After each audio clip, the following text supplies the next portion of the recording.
Tapi sebelum nonton videonya, klik dulu tombol subscribe dan lonceng notifikasi, kemudian like dan share atau bagikan ya guys. Alhamdulillah kita sedang memasuki kota Kudus dan alhamdulillah sudah sampai di daerah Kudus. Dan kebetulan untuk tahun ini dan tahun-tahun kemarin itu beda, artinya sekarang tuh terminalnya jauh dari tempat makam sehingga kita harus menggunakan dokar atau andong atau becak. Selamat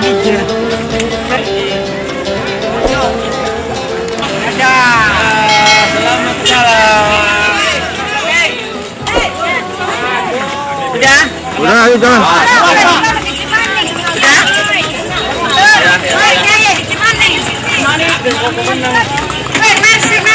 Halo.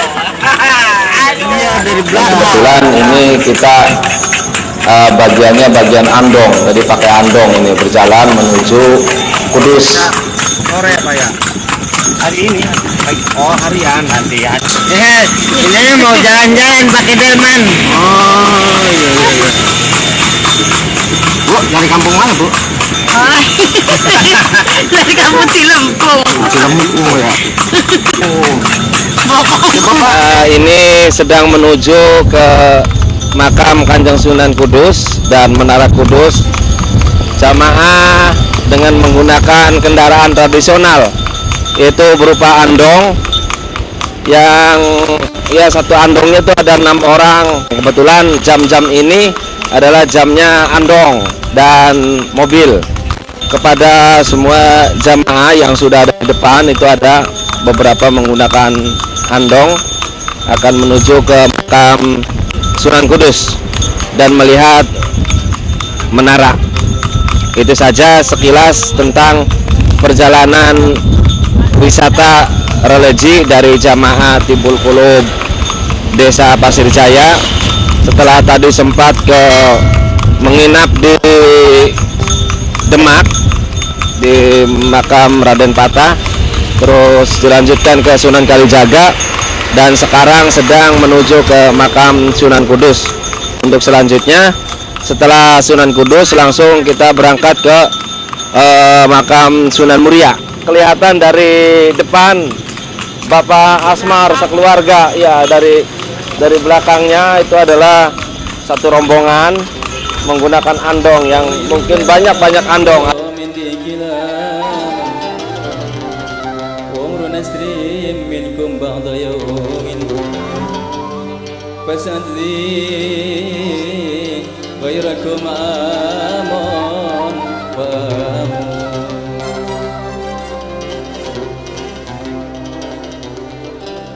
Sunan Kudus itu adalah wali sanga, mungkin salah satu wali termuda, karena Sunan Kudus itu adalah namanya Ja'far Shodiq, putra dari Senopati Demak, yaitu Sunan Ngundung. Jadi salah satu Senopati Demak, dan beliau juga menjadi salah satu Senopati Kerajaan Demak. Karena Sunan Kudus terkenal dengan kesaktiannya juga, dan beliau dalam menyebarkan agama Islam di wilayah Kudus memahami dan sangat tidak terlalu fanatik dengan ajaran-ajaran dengan kultur Hindu Buddha yang sudah melekat di masyarakat Kudus ketika itu. Sehingga kalau kita lihat Sunan Kudus dalam menyebarkan agama Islam, diantaranya kita lihat tempat pancoran wudhunya juga itu di atas kerannya jadi ada gambar-gambar patung. Itu menandakan bahwa Sunan Kudus itu adalah memahami masyarakat Jawa yang kebetulan ketika itu penganut agama Hindu dan Buddha. Dan kalau melihat masjidnya juga itu kita melihat menaranya itu adalah tidak seperti kita melihat menara-menara yang ada di tanah suci. Artinya menara-menara Kudus itu adalah layaknya mirip kayak semacam kuil, jadi tempat-tempat atau candi. Sehingga kenapa Sunan Kudus membuat menara seperti itu, karena di masyarakat Kudus itu dalam masjid itu tidak terlihat angker. Jadi seakan-akan orang Hindu ketika itu yang belum beragama Islam itu mau memasukinya, karena menara itu adalah mirip dengan bangunan-bangunan candi. Itulah cara Sunan Kudus dalam menyebarkan agama Islam di daerah Kudus, dan alhamdulillah dengan gigihnya beliau juga sampai Islam berkembang dan sampai sekarang, dan makamnya terletak di kota Kudus, dan sampai sekarang juga masih banyak peziarah-peziarah yang mendatangi makam Sunan Kudus.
Illallah,